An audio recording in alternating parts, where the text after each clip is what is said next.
Good morning and a very warm welcome. Thanks very much for tuning in. You're watching the morning news. My name is Amita Vadva. Top of the hour, let's get you that direct confrontation. The confrontation that has happened as far as the Bharat Jodo Yatra that seems to be continuing in Jammu and Kashmir. But here are Singh Congress party leaders like Digvijay Singh and Jairam Ramesh who have once again questioned the 2019 Pulwama terror attack in which more than 40 of our security jawans, our personnel who were martyred, and saying that the center till now has given no proof on the surgical strikes against Pakistan.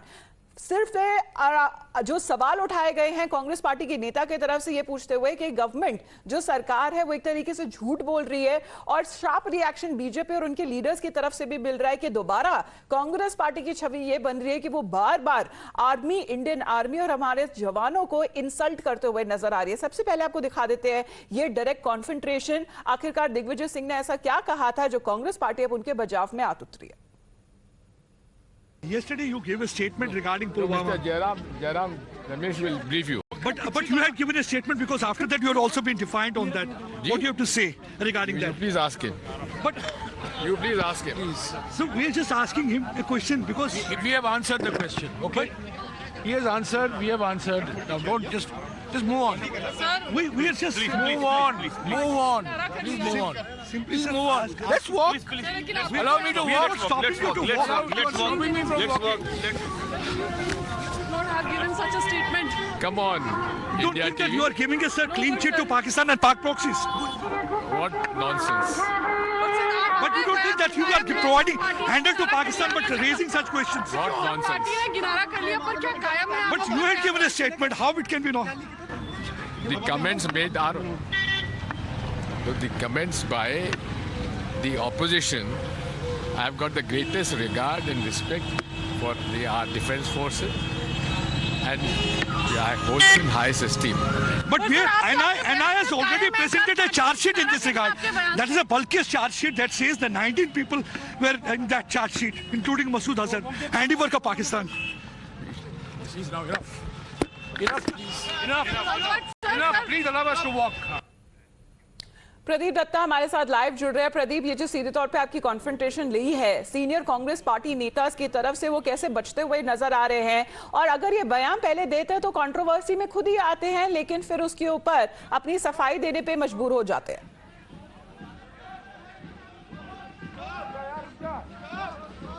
देखिए, दो चीजें हैं। पहले ये सवाल उठाते हैं Pulwama bombing को लेकर और फिर सवाल का जवाब देते हुए बचते नजर आते हैं। पहले सुरक्षा बलों को लेकर ये सवाल उठाते हैं और देखिए किस तरीके से जयराम रमेश इन्हें सुरक्षा कवच प्रदान कर रहे हैं, ट्राइंग टू शील्ड हिम। और जब हमने सवाल पूछे जाते हैं हमारी माइक को पीछे पुश किया जाता है, हमें धक्का दिया जाता है ताकि हम सवाल ना पूछे। तो इनसे कोई सवाल ये पूछे कि फिर आप ये ढिंडोरा क्यों पीटते हैं कि लोकतंत्र यहाँ नहीं है? अगर आप लोकतंत्र में इतना भरोसा करते हैं तो लोकतंत्र के चौथे स्तंभ को भी पूरा हक है कि आपसे सवाल पूछे।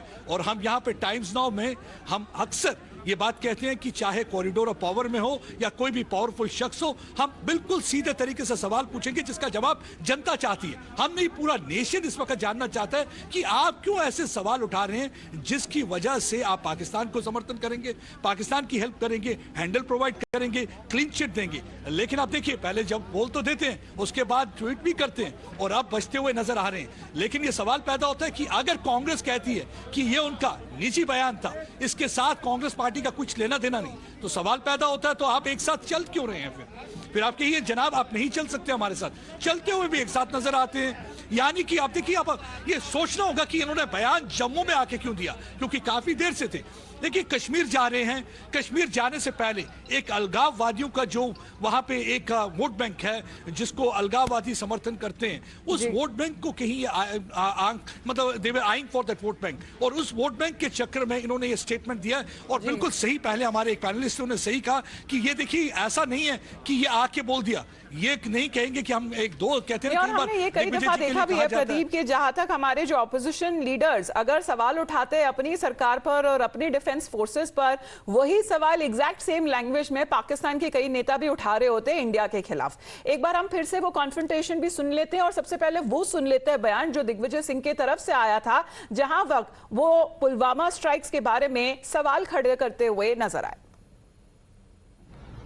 सर्जिकल स्ट्राइक की बात करते हैं कि हमने इतने लोग मार गिराए, लेकिन प्रमाण कुछ नहीं। केवल झूठ का पुलिंदा से ये राज कर रहे हैं। मैं आपसे कहना चाहता हूं, ये देश सबका है। पुलवामा में हम लोगों के 40 सीआरपीएफ के जवानों ने जान दी।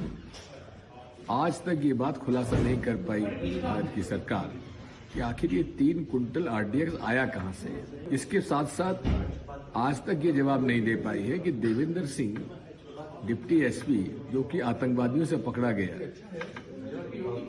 वो आज कहां है, उसको क्यों छोड़ दिया गया, राष्ट्रद्रोह का प्रकरण उस पर क्यों नहीं बना।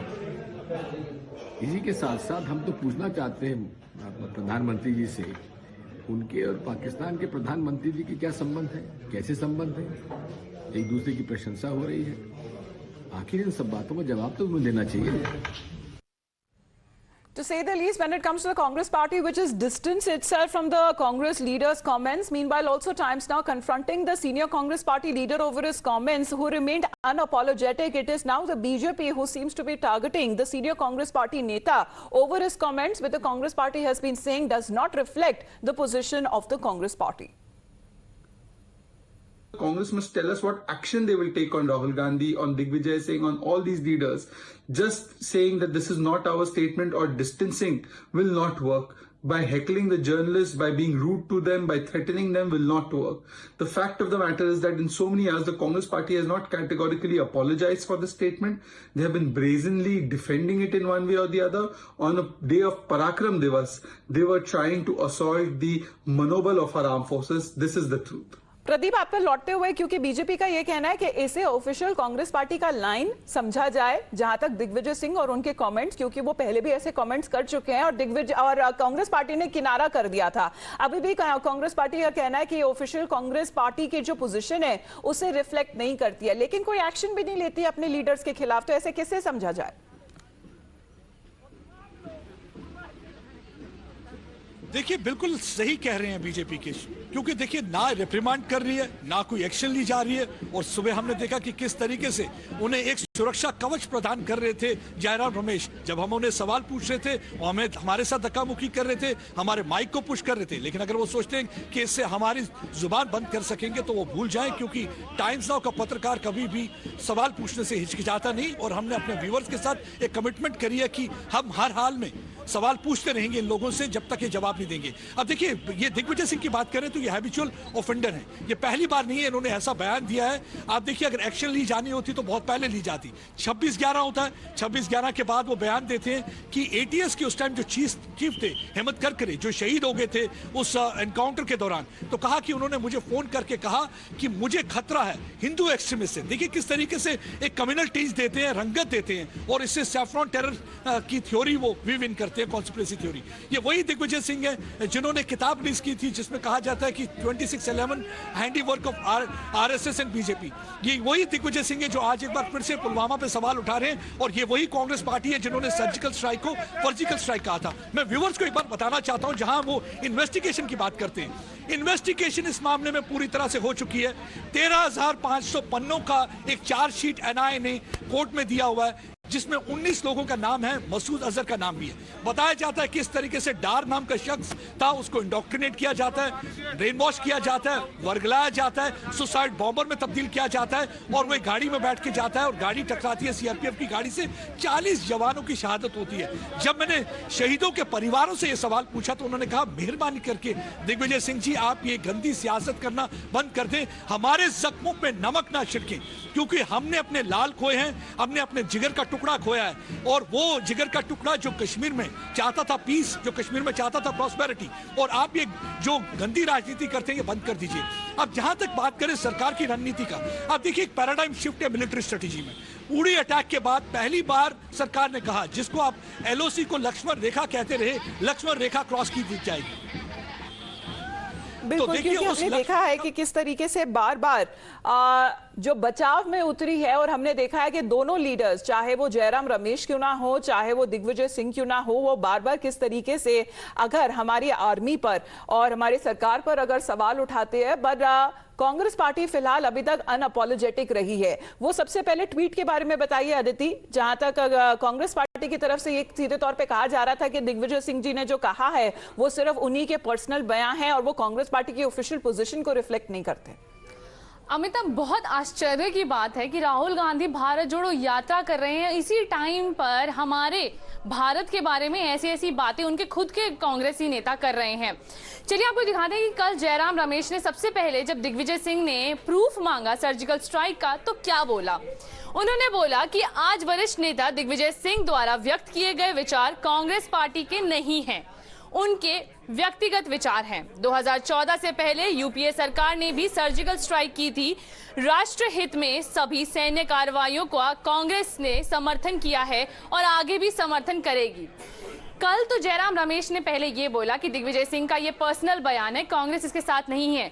आज जब टाइम्स नाउ उन्हें क्वेश्चन कर रहा है कि क्या आप अपनी आर्मी पर क्वेश्चन उठाने के लिए माफी मांगेंगे, तो उन्हीं के खुद के नेता, वही जो कल बोल रहे थे दिग्विजय सिंह का निजी बयान है, आज बोलते हैं कि हट जाइए, हमें चलने दीजिए। देखिए, अजीब सी बात है कि अक्सर देखिए कांग्रेस पार्टी जो इल्जाम लगाती है मौजूदा सरकार पर, उनका इल्जाम यही होता है कि लोकतंत्र नहीं है, डेमोक्रेसी नहीं है, लोगों को सवाल पूछने का हक नहीं है, मीडिया पे कंट्रोल किया जा रहा है। तो आज मेरे ख्याल से ये जयराम रमेश और ये राहुल गांधी को भी ये फुटेज जरूर देखनी चाहिए। जरूर देखी होगी, वो अलग बात है कि वो चुप्पी साध लेंगे, प्रिटेंड करेंगे कि उन्होंने देखा नहीं टाइम्स नाउ। मेरे ख्याल से ये फुटेज जरूर देखनी चाहिए उन्हें कि किस तरीके से, देखिए आप लोकतंत्र के चौथे स्तंभ को सवाल पूछने से रोक रहे हैं। आप कहते हैं कि सवाल आप पूछ नहीं सकते हैं। जब मैं सवाल पूछने जाता हूं, देखिए बड़े अदब से सवाल पूछ रहा हूं, लेकिन हाँ सीधा सवाल पूछ रहा हूं, तीखा इसलिए क्योंकि आप उसका जवाब देना नहीं चाहते, अब आप बचना चाहते हैं। सुरक्षा कवच प्रोवाइड करते हैं उन लोगों को जो सुरक्षा बलों के अगेंस्ट सवाल उठाते हैं, और देखिए किस तरीके से शक शुबा लोगों के मन में पैदा करते हैं और पाकिस्तान का समर्थन करते हैं, उनकी हेल्प करते हैं। जब आप ऐसी स्टेटमेंट देते हैं, कल यही स्टेटमेंट लेके Pakistan United nation security council में जाएगा और कहेगा देखिए जनाब ये पुलवामा अटैक हमने किया नहीं, ये। और दूसरी बात, उसके बाद आपके स्टेटमेंट आता है कि इनका निजी बयान था। ये वही बात हुई, कल मैं ऑन एयर कुछ कहूं और टाइम्स नाउ कहे कि ये जो हमारे रिपोर्टर है उनका ये निजी स्टेटमेंट था, Times Now has nothing to do with that. ऐसा तो होता नहीं, कोई इनसे सवाल पूछे कि ऐसा कैसे हो सकता है, और आपके साथ वो चलते हुए नजर आ रहे हैं, कब से वो आपके साथ भारत यात्रा का हिस्सा है। तो ये तो मतलब मजाक बना के रख दिया है। आप सवाल भी उठाते हैं और फिर आप जवाब देना भी पसंद नहीं करते। देखिए पहली बार नहीं हुआ है कि दिग्विजय सिंह ने ऐसा किया या कांग्रेस पार्टी ने ऐसा किया।